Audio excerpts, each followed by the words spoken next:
Hello दोस्तों, तो चलिए कंटिन्यू करते हैं इंडेक्स 23 बोरिंग कॉस्ट को आगे। हमने आज थोड़ा सा पोर्शन है, आज ज़्यादा लेंथी लेक्चर नहीं होगा, आज छोटा सा लेक्चर होगा। लास्ट वाला लेक्चर काफ़ी हैवी हो गया था और आपको आई थिंक बहुत मज़ा भी आया होगा। कितने डीप में हमने कंसेप्ट को समझा था, कितने एनालिसिस से समझा था। एग्जाम में अब कैसा भी क्वेश्चन आ जाए उससे रिलेटेड आप कभी गलत नहीं करोगे। तो एक बार मैं आपको रिवाइज करवा देता हूँ कैसे हमने देखा था कि जनरल बोरोइंग को कैसे कैपिटलाइज करते थे। हमने सबसे पहले उसका एक वेटेड एवरेज कैपिटलाइजेशन रेट निकाला था, वेटेड एवरेज कैपिटलाइजेशन रेट। ठीक है, वो रेट निकालने का मैंने बताया था कि कैसे टोटल बेसिस पे निकालता था कि सभी की हमने टोटल बोरोइंग कॉस्ट निकाल ली थी। उसके बाद फिर हमने वेटेड एवरेज बोरोड कितनी बोरोइंग्स हुई थी वो सारी निकाल ली थी ड्यूरिंग द पीरियड, उसको फिर हमने रेट निकाल लिया था वेटेड एवरेज। तो इसके अकॉर्डिंग हम एलोकेट करते थे बोरोइंग कॉस्ट को। तो इसका हमने ये फॉर्मूला बताया था कि टोटल बोरोइंग कॉस्ट निकालने का क्या फॉर्मूला था, ये दिया था मैंने। फिर आपको वेटेड एवरेज बोरोइंग्स अमाउंट निकालने का क्या फॉर्मूला था वो बताया था मैंने आपको। ठीक है, उसके बाद आपको एलोकेट करना था। एलोकेट किस अकॉर्डिंग किया आपने? डेट ऑफ ईच एक्सपेंडिचर के अकॉर्डिंग कि को कब कब आपने एक्सपेंडिचर किया वो। अब स्पेसिफिक बोरोइंग होती है उसमें मैं एक्सपेंडिचर की डेट नहीं देखता, उसमें सिर्फ ट्रिगर कब हुआ मेरा कमेंसमेंट वो वाली डेट देखूंगा, और मेरा सस्पेंड कब हुआ वो वाली डेट देखूंगा, और सीज कब हुआ है मतलब कंप्लीट कब होगा मेरा क्वालिफाइंग एसेट तब की डेट देखता हूँ। उसमें मतलब कि एक्सपेंडिचर कब हो रहा है वो डेट में रिलेवेंट नहीं है, उसके लिए वो देखूंगा नहीं। ठीक है, तो उसके बाद मैंने क्या किया, उसके बाद मैंने एलोकेट कर दिया था, कंसीडर की थी date of expenditure incurred on qualifying asset for capitalisation in case of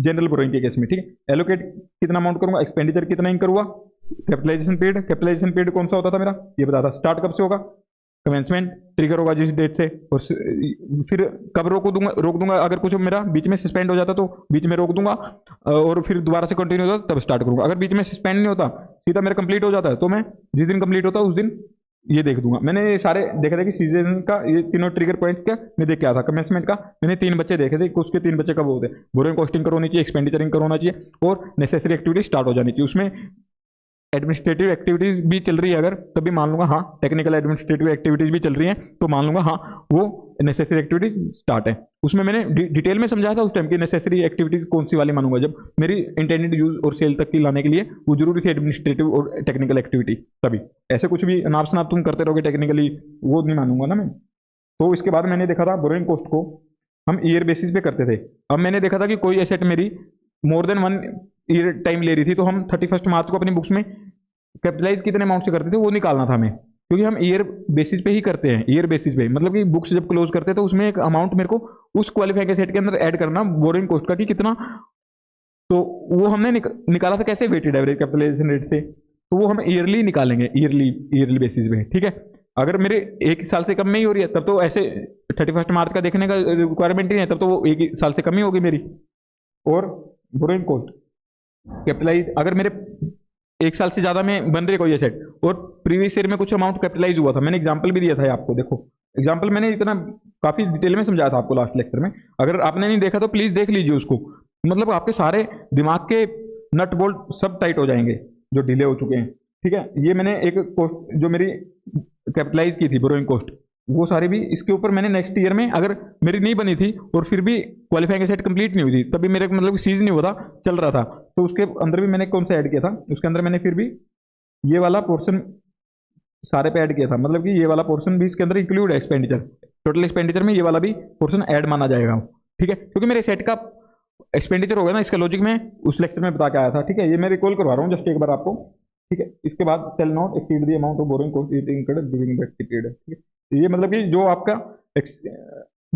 आप कैपिटलाइज करोगे वो जितना आपका एक्चुअल कॉस्ट लगा उससे ज़्यादा नहीं हो सकता। ठीक है, क्योंकि यहाँ पे इंडेक्स 23 ने कसम खाई हुई है कि नहीं वो नोशनल वाला तो अलाउ ही नहीं करेगा, वो सिर्फ जितना आपका एक्चुअल में लगा वो अलाउ करेगा बस ऐड करना। और उसके बाद borrowing cost incurred more than अगर एक से ज़्यादा क्वालिफाइंग एसेट के ऊपर लगता है आपका एक्सपेंडिचर, और जो एक्सपेंडिचर है वो बोरोड फंड से ज्यादा होता है जो दो क्वालिफाइंग एसेट बना रहे हो उसके ऊपर, तो हमने उसका देखा था कि कैसे प्रोपोर्शनेट करते थे। वो वेटेड एवरेज एक्सपेंडिचर होता था जो ईच क्वालिफाइंग एसेट पे उसके अकॉर्डिंग करते थे आप। ठीक है, तो उसके बाद new weighted average capitalisation rate आपको निकालना पड़ता किन किन केसेज में, अगर आपकी एसेट फर्स्ट ईयर में कंप्लीट नहीं हुई, सेकंड ईयर में भी उसके ऊपर काम चल रहा है। ठीक है, मतलब क्वालिफाइंग एसेट ही है सेकंड ईयर में भी वो, उस केस में आपको सेकंड ईयर में न्यू WACR निकालना पड़ता किन केसेज में, इन इफ अगर कुछ न्यू बोरोइंग्स मेड किए जो सेकंड ईयर के अंदर, मतलब फर्स्ट ईयर के अलावा जिस ईयर में भी देख रहे हैं उससे पहले ईयर में नहीं थी, अब नए साल में आपने न्यू बोरोइंग्स इंकर की है, या फिर पुराने साल में कुछ बोरोइंग्स थी वो वाली अब लास्ट ईयर में ही रीपे कर दी थी, अब नहीं है, या फिर अब रीपे कर दी कुछ पीरियड के बीच में, ठीक है, तो उस केस में आपको न्यू WACR निकालना होगा। और उस केस में आपका बोरोइंग्स का रेट मान लो लास्ट ईयर में कुछ और था, या फिर लास्ट ईयर के कुछ पीरियड में कुछ और था, कुछ पीरियड में कुछ और था, तब भी आपको इस ईयर में दोबारा से निकालना होगा WACR और उसके अकॉर्डिंग एलोकेट करना होगा। ये हमने देखा था। और इसके बाद हमने अभी एक बार क्वेश्चन देखते हैं TYK का थर्ड क्वेश्चन। ऐसे स्टडी मैट के टेस्ट नॉलेज के थर्ड क्वेश्चन पे आइए।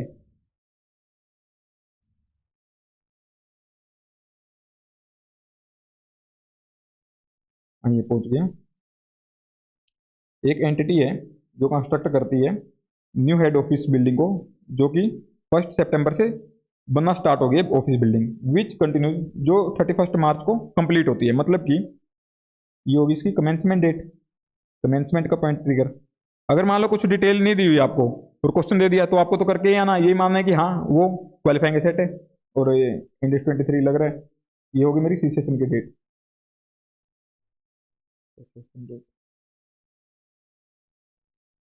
सेशन का ट्रिगर यहाँ पे दब गया, इसका यहाँ पे दब गया था, ठीक है।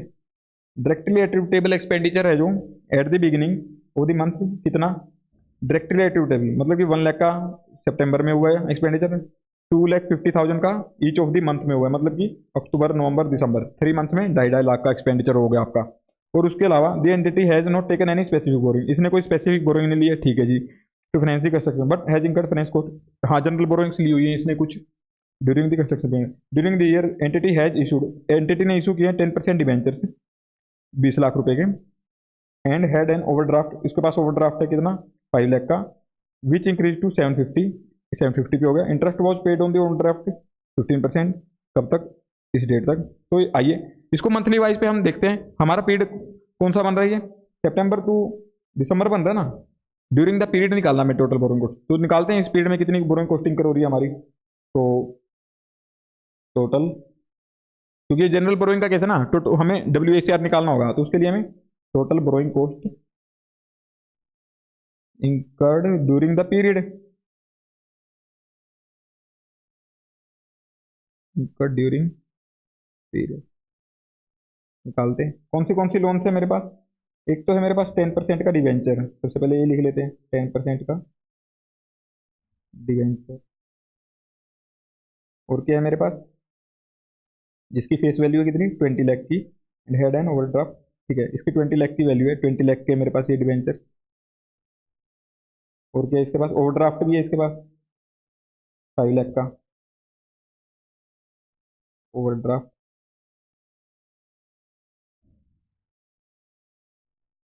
5 लाख का ओवरड्राफ्ट है, विच इंक्रीज टू 750 इन दिसंबर, मतलब कि सितंबर अक्टूबर नवंबर तक इनके पास था 5 लाख का। तो ये इन्होंने कुछ दिया नहीं है कि कब से था इनका 5 लाख, तो ये मानते हैं कि सितंबर अक्टूबर नवंबर में 5 लाख था और दिसंबर में जाके इनका 7.5 हो गया ये ओवरड्राफ्ट, ठीक है। तो हम इसको ना एक काम करते हैं ना, मंथली बेसिस पे करना पड़ेगा हमें, कि अक्टूबर में सितंबर में कितना हमारे पास बोरोड था, अक्टूबर में कितना था, ठीक है। ये ओवरड्राफ्ट था मेरा कौन से पीरियड में, सितंबर अक्टूबर नवंबर, ठीक है। तो इसके बाद interest was paid on the overdraft at 15%, interest दे रहे हैं ओवरड्राफ्ट पे 15% का, अंटिल 1 अक्टूबर तक, 1 अक्टूबर तक तो कितना दे रहे हैं 15%, उसके बाद 16% हो जाता है। ये ओवरड्राफ्ट का बता रहे हैं। अब ओवरड्राफ्ट मेरा, ओवरड्राफ्ट का एक काम करता हूँ ना मैं, इनका सेपरेट सेपरेट लिख ही लेता हूँ। Overdraft September October November December, at the rate, at the rate, at the rate, at the rate, कितने रेट पे ये,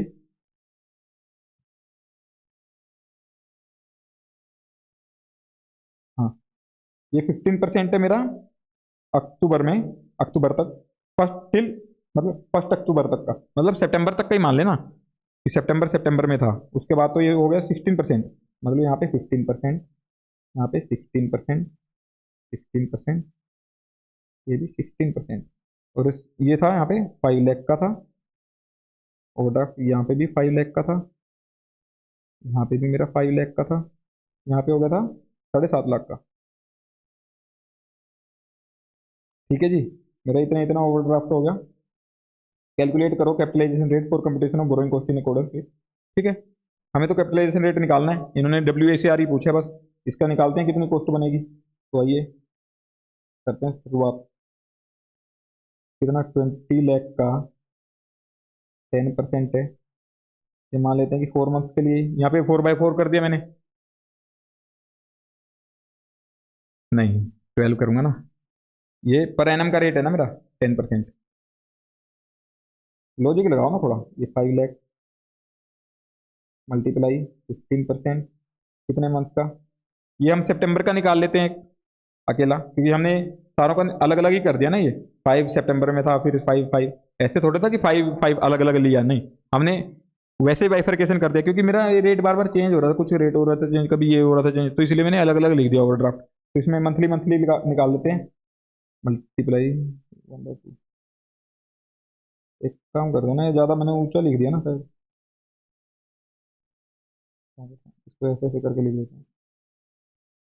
5 लाख मल्टीप्लाई यहाँ पे 16% मल्टीप्लाई 1/12 आएगा, 5 लाख मल्टीप्लाई 16% मल्टीप्लाई 1/12, इसका आएगा 7.5 लाख मल्टीप्लाई 16% मल्टीप्लाई 1/12, ठीक है।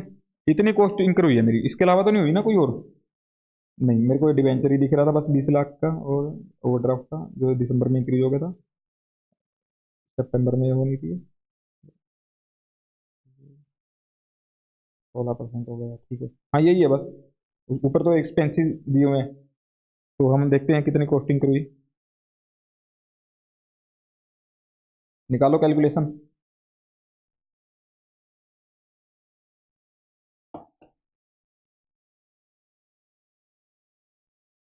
20 लाख मल्टीप्लाई 10% मल्टीप्लाई 4/12, कितना आ गए, 6 6 6 6 6, 66 666,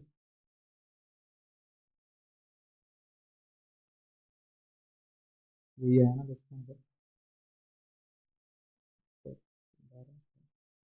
20 लाख का। अब ये 5 लाख का है मेरा, 5 लाख के ऊपर 15% का रेट लगा मेरा, कितना 1/6250, और ये 5 लाख का मल्टीप्लाई 15% का रेट है 12, ये हो गया 666667, ये भी सेम ही है 666667, ये 7.5 लाख मल्टीप्लाई 16% मल्टीप्लाई 1/12, ये आ गया मेरा 10,000 का।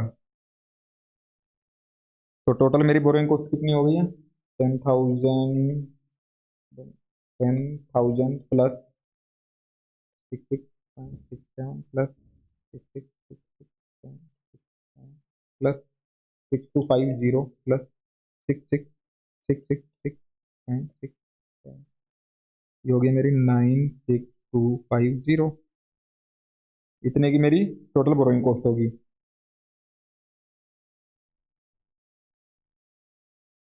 और इसके बाद मेरा वेटेड एवरेज बोरोड फंड्स भी निकालना है, वेटेड, दूसरे पेन से लिख लेता हूँ,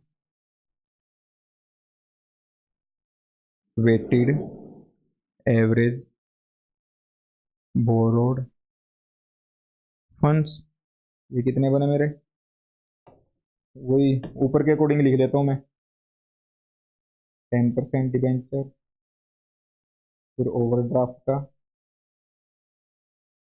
ओवरड्राफ्ट कौन से मंथ में थे मेरे, सितंबर, अक्टूबर, नवंबर, दिसंबर, ये कितने थे मेरे 20 लाख के, कितने पीरियड तक, 4 मंथ तक, ये थे मेरे 5 लाख, कितने पीरियड 1/12, 5 लाख कितने 1/12, फिर ये 5 लाख कितने 1/12,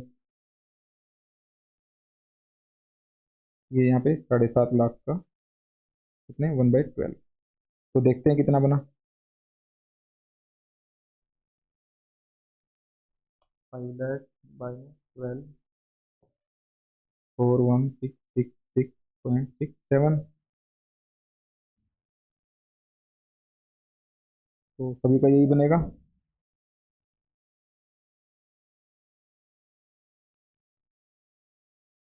और इसका 7.5 लाख का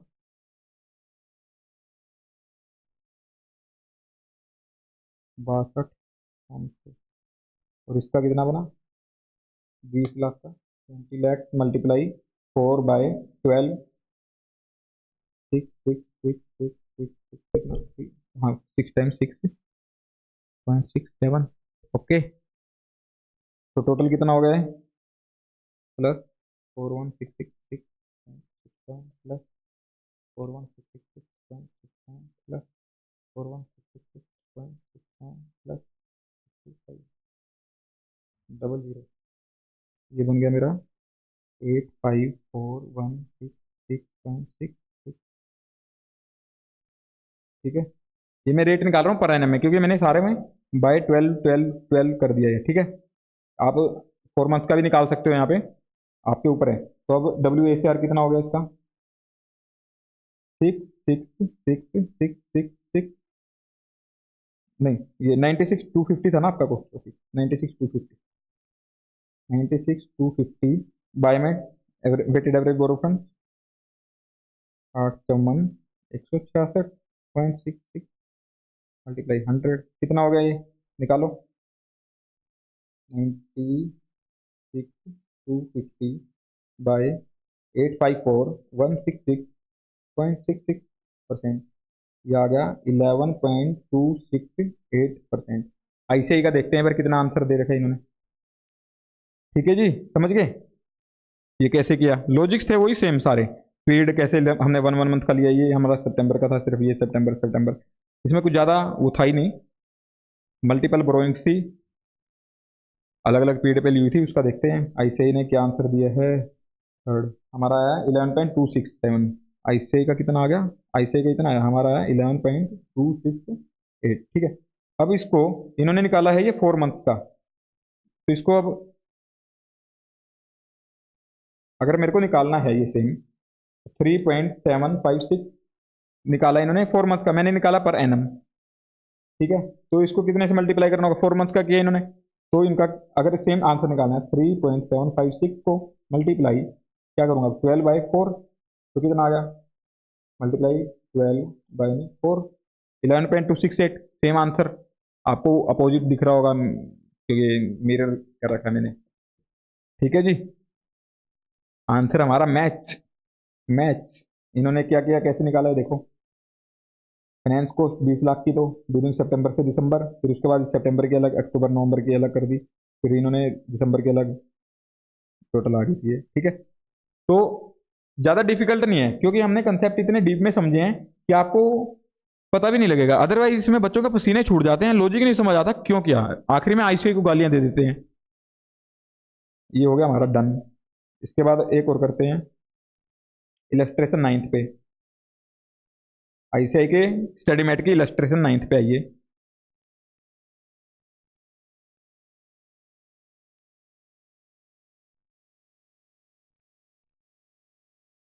ये रही, इन्होंने कहा है beta limited had the flowing loans in place. उसके पास इतने लोन्स हैं 31 मार्च 2002 के एंड पे। ठीक है, इतने इतने 1 अप्रैल को इतने लोन थे, 31 मार्च 2 को इतने इतने लोन्स हैं, दोनों दे रखे हैं इन्होंने। 14% debentures were issue to fund the construction of office building. मतलब इन्होंने 14% डिबेंचर किस लिए इशू किए? कंस्ट्रक्शन करना है इनको ऑफिस बिल्डिंग का, मतलब सिर्फ इसीलिए। ये क्या हो गया मेरा? फिर स्पेसिफिक वाला, ये हो गया मेरा स्पेसिफिक। ऑन 1 जुलाई 2001 को इशू किया इन्होंने। ठीक है जी, मतलब कि 31 मार्च तक भी इसके बोरोइंग में है ये। कितने टाइम के हुए? जुलाई, अगस्त, सितंबर, अक्टूबर, नवंबर, दिसंबर, जनवरी, फरवरी, मार्च, मतलब 9 मंथ। ठीक है, 9 मंथ तक का डिवेंचर है इसके पास। 9 मंथ की एक्चुअल कॉस्ट लगी है ना इसकी, इंटरेस्ट वगैरह की। ऑन 1 अप्रैल 2001 को बीटा लिमिटेड ने बिगिन किया कंस्ट्रक्शन, प्लांट का कंस्ट्रक्शन स्टार्ट हो गया। ठीक है, और उस दिन बोरोइंग कॉस्ट भी इंकर हो रही थी मेरी 1 अप्रैल 2001 को, कुछ बोरोइंग्स थी उसके बाद। तो मतलब कि मेरा ट्रिगर हो गया, और एक्टिविटी देखते हैं, कुछ डिटेल दी होगी तो मान लेंगे कि हाँ, अदरवाइज मेरे को तो करके ही आना ये मान के कि हाँ इंडेक्स 23 लग रहा है। मैं तो ट्रिगर देखता हूँ ना कमेंसमेंट का कब हो रहा है। ऑन 1 अप्रैल 2001 वीटा लिमिटेड ने बिगिन कर दिया कंस्ट्रक्शन। ये चला गया 2 मिनट, एक बार मैं कनेक्ट कर देता हूँ।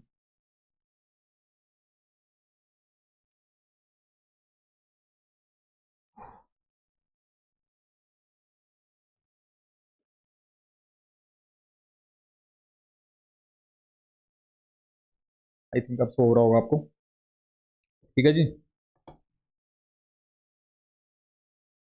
1 जुलाई 2001 but the development activities has yet to be started. उसकी, हाँ 2 minute, 40% debentures were issued to fund the office building on first. इस डेट को दिया इन्होंने, बट डेवलपमेंट एक्टिविटी है।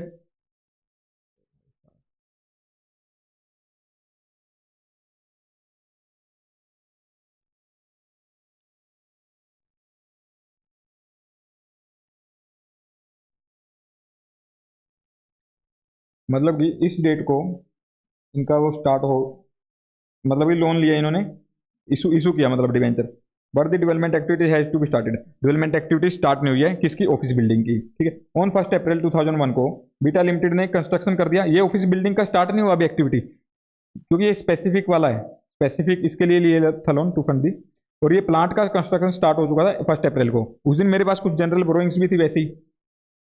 ओके, 1 अप्रैल को ही दिखा रखा है ना ये देखो। तो इसको क्या करूंगा मैं, begin the construction of A building being using the existing boring. हाँ, इसने एग्जिस्टिंग बोरिंग को यूज करके स्टार्ट कर दिया। Expenditure drone down for the construction was, expenditure इतना इतना हो गया 1 अप्रैल को इतना, और 1 जनवरी को इतना हो गया। ठीक है, तो कैलकुलेट करो बोरिंग कॉस्ट को, that can be capitalised for. ये मैं आपको लॉजिक बता के आ चुका हूँ, यहाँ पे सिंपल समझा देता हूँ। इन्होंने सबसे पहले कैपिटलाइजेशन रेट निकाला कैसे, आप अपने तरीके से निकालना, 18 मल्टीप्लाई जो आपने निकाला उस तरीके से भी निकालोगे, इससे गलती होने के चांस आपके। अगर मैं आपको डिटेल में समझाऊं तब भी मे बी आप कुछ गलती कर दो, तो इसलिए मैं यहाँ पे वही वे बताता हूँ कि हाँ उससे ही करो आप। यहाँ क्या किया इन्होंने, 18% वाला ये वाला लोन हो गया, इसकी बोरोइंग कॉस्ट निकाली आपने, 18 मल्टीप्लाई 1000 मल्टीप्लाई आप करोगे 12/12। अब उसका 1 ही बनना है, तो उसको लिखो ना लिखो बात एक ही बनती है। आप उसको रिमूव भी कर सकते हो, बट आपको लॉजिक पता होना चाहिए कि अगर कुछ कम पीरियड है तो कैसे करना उसको। ठीक है, आप ऐसे कर सकते हो, मेरे को कोई इशू नहीं है। अब यहाँ पे 16% लोन, 16 मल्टीप्लाई 3000 मल्टीप्लाई 12/12 कर सकते हो। 12/12 कितना, 1 हो गया। 1 से मल्टीप्लाई करोगे तो सेम ही रहता आंसर 9। बट अगर कुछ और होता पीरियड तो आपको कुछ गड़बड़ हो जाती थी आपसे। ठीक है, तो इसलिए मैंने कहा कि आप वो गलती मत करना। बाय में ये क्या है, 1000 मल्टीप्लाई 2, ये कितना था, 1000 मल्टीप्लाई 12/12 प्लस 3000 मल्टीप्लाई 12/12 कितना था, 3000 प्लस 1, 1000 कितना, 4000 ही आता। तो इन्होंने वही किया, बाय में 4000, इसको अलग अलग करके लिख दिया इन्होंने। आप इकट्ठा करके एक ही लिख सकते थे, आपका रेट यही आएगा सेम। ठीक है, उसके बाद बोरोइंग कॉस्ट कितनी बनी, 5 लाख का एक्सपेंडिचर किया, उसके ऊपर इस रेट से कैपिटलाइज कर दिया। ये कब किया था, 5 लाख का आपने 1 अप्रैल को ही कर दिया था। और जो ये 25 लाख का किया ये आपने 1 जनवरी को किया। 25 लाख का ये कितने मंथ का, 3 मंथ का। इसमें time period of time of expenditure भी देखते हैं, date of expenditure general borrowing के केस में, जनरल बोरोइंग का कैसे। ठीक है, ये हो गया मेरा। उसके बाद capitalization for urban registration can also भी कर, ये इन्होंने दूसरा वे भी दे दिया, इतना कैपिटलाइज हो जाएगा।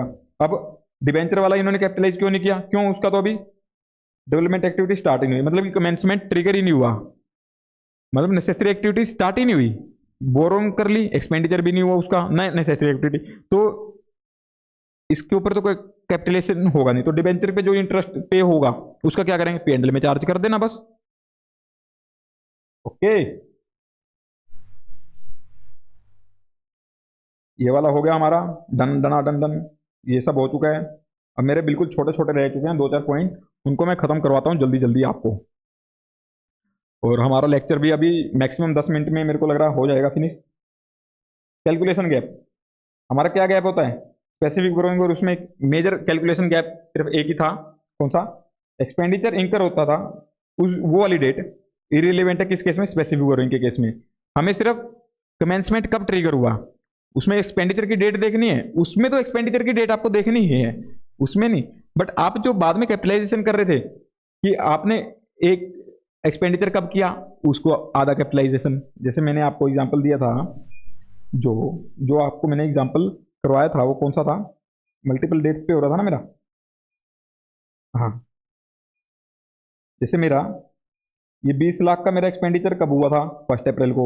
ये 30 लाख का कब हुआ था? 1 सितंबर को। जब मैं जनरल बोरोइंग का केस कर रहा था तो ये कर रहा था 12/12, और ये कर रहा था मैं कब? सितंबर से। सितंबर, अक्टूबर, नवंबर, दिसंबर, जनवरी, फरवरी, मार्च, ये 7/12 कर रहा था। तो अगर स्पेसिफिक बोरोइंग का केस होता तो मैंने आपको ये समझाया भी था, यहाँ पे समझाया भी था आपको, ये करके देखो, 50 लाख के ऊपर टोटल 12/12 कर देता। मतलब कि यहाँ पे एक्सपेंडिचर की डेट नहीं देखोगे आप, यहाँ पे नहीं देखोगे इसकी डेट कि कब एक्सपेंडिचर किया। कमेंसमेंट में तो आप देखोगे कि एक्सपेंडिचर कब हुआ, उसकी नेसेसरी एक्टिविटी कब स्टार्ट हुई, बोरोइंग कॉस्ट कब हुई।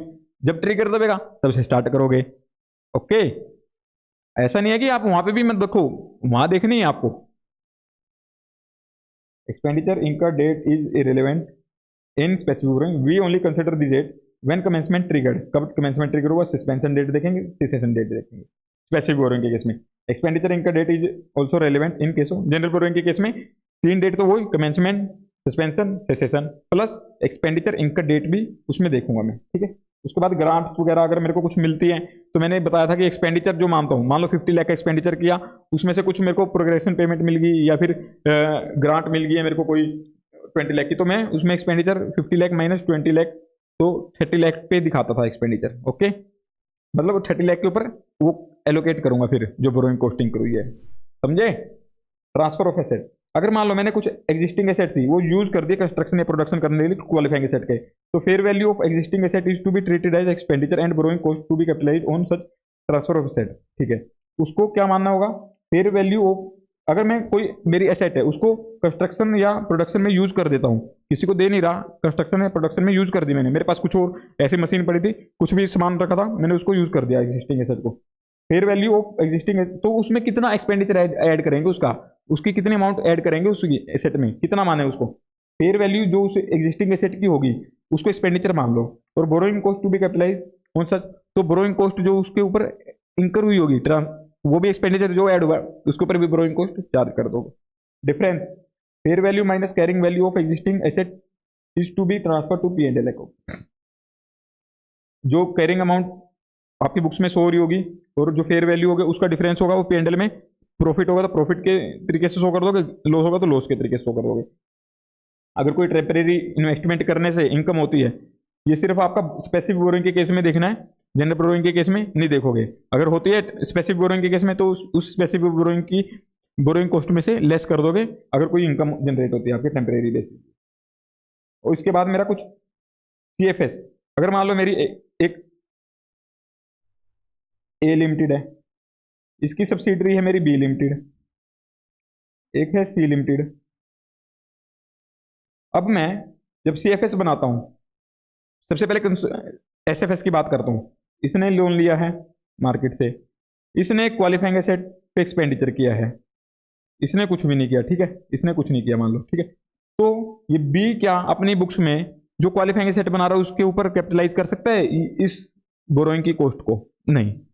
और ये क्योंकि इसने बोरोइंग कॉस्ट इंकर की, नहीं, इसके पास कोई क्वालिफाइंग एसेट ये बना ही नहीं है तो नहीं करेगा। हम अब स्टैंड अलोन एसएफएस बनाते हैं, स्टैंड अलोन फाइनेंशियल स्टेटमेंट्स बनाते हैं, तो मानते हैं कि हाँ ये अलग है, ये अलग है, ये अलग है। और जब मैं सीएफएस कंसोलिडेटेड फाइनेंशियल स्टेटमेंट बनाता हूं तो इन सारों को, तीनों को एक मानता हूं।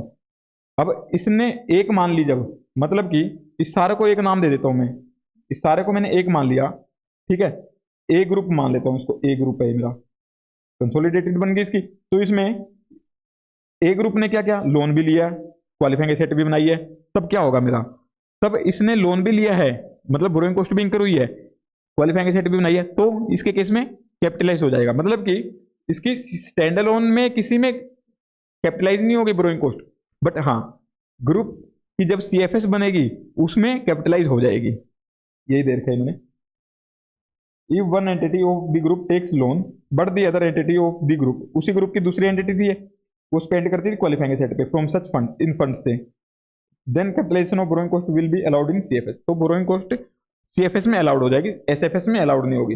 अब डिस्क्लोजर की रिक्वायरमेंट है, कुछ क्या क्या देना होता है आपको, अमाउंट कितनी बोरोइंग कॉस्ट की कैपिटलाइज हुई ड्यूरिंग द पीरियड वो बतानी है अपने बुक्स में, मतलब फाइनेंशियल्स में, और कैपिटलाइजेशन रेट बताना है आपको जो बोरोइंग कॉस्ट का कैपिटलाइजेशन के लिए यूज किया आपने। इसका एक इलस्ट्रेशन देख लेते हैं 11th, उसके बाद हमारा बिल्कुल खत्म हो चुका है। 11th लास्ट इलस्ट्रेशन है, इसके बाद वाइंड अप मेरा कंप्लीट। ये छोटी सी इलस्ट्रेशन है, ज़्यादा बड़ी नहीं है। हाँ, एक सब्सिडरी है और jointly controlled entity और associate finances the construction of a qualifying asset with an intercompany loan। एक सब्सिडरी है, वो फाइनेंस लेती है कंस्ट्रक्शन ऑफ क्वालिफाइंग, उसको फाइनेंस क्वालिफाइंग एसेट के लिए फाइनेंस करती है with an intercompany loan. Intercompany loan लिया है कुछ, ठीक है, उससे are borrowing cost incurred on the intercompany loan capitalize in the separate financial of the. ये पूछ रहे हैं कि सेपरेट एसएफएस में कुछ, वो अगर उसने मान लो मेरी एक ए थी, इसने ये बी है मान लो, इसने इसी की ए से लोन ले लिया है, फिर इसी की कुछ और, मतलब कि आपस में एसोसिएट वगैरह से मिलकर कुछ और जॉइंटली कंट्रोल्ड एंटिटी किसी भी तरीके से आपस में ग्रुप के अंदर ही किसी दूसरी एंटिटी से लोन लिया है, तो क्या इसको हम, और उसने क्वालिफाइंग एसेट बनाई है, तो क्या उसको कैपिटलाइज कर देंगे? हाँ कर देंगे, बिल्कुल कर देंगे। Borrowing cost are capitalize to the extent of actual cost incurred by the subsidiary. बस इसके बाद हमारा हो गया। अभी आपको क्या है, आपकी रिस्पॉन्सिबिलिटी अच्छे से इन लेक्चर्स को आपने देख लिया है। अगर समझ नहीं आए तो आप इसको स्पीड में देख लो बिल्कुल, और उसके बाद आपको टेस्ट नॉलेज के क्वेश्चंस करने हैं। बिल्कुल टेस्ट नॉलेज के क्वेश्चंस किए बिना आपको अगला चैप्टर नहीं करना है शुरू। ये कंप्लीट कर दोगे, इसको अच्छे से रिवाइज कर लोगे, जितने कंसेप्ट्स हुए सारे लॉजिक्स को रिवाइज कर लोगे और चैनल को सब्सक्राइब कर लोगे, तभी आपको नेक्स्ट लेक्चर देखने की अनुमति है। चैनल को जल्दी से सब्सक्राइब कर लो, कमेंट कर दो, लाइक कर दो और बेल आइकन को प्रेस कर दो, ताकि आपको लेक्चर्स की नोटिफिकेशन मिलती रहे टाइमली। जल्दी से आप टेस्ट वाली को क्वेश्चन कंप्लीट करो, रिवाइज करो इसको, फिर नेक्स्ट इंडेक्स में मिलते हैं हम। तब तक के लिए बाय, जय हिंद।